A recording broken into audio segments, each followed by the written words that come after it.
Yo, what's up guys? My name is Knowledge Makombe. Welcome to my channel, Nose Media TV. Guys, patinge chupaina uzipiti kuZimbabwe wanda guys. Kana if first time yako kuya pano pa channel, please subscribe, share, like, comment. Dini mai kwa kadini kumbogo kwa kadini kumba kuri right asimatambudziko chete mai nyaya iri pana pande kudaiso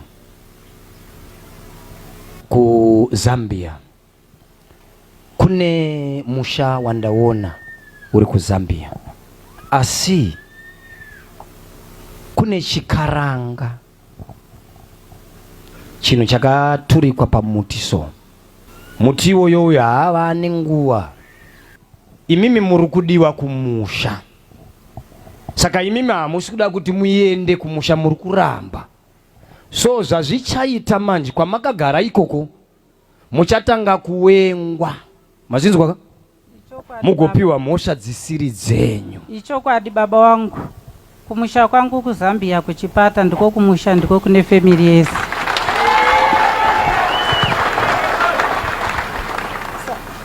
Makapedzisira rini kubva kuZambia kare?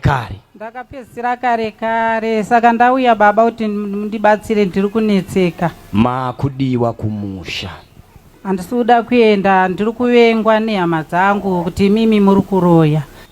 Kana vanhu vakawanda vachiti munoroya imamuzvibvunzo here kuti sei kuti vanhu vese vangondoroya ndoda kuti ndingokunamatirai ngativanamatirei kereke. It was without the name of Jesus, out name of Jesus, out name of Jesus, out name of Jesus. It was without the name of Jesus, out name of Jesus, out name of Jesus. It was out name of Jesus, out name of Jesus, out name of Jesus. It was out name of Jesus, out name of Jesus.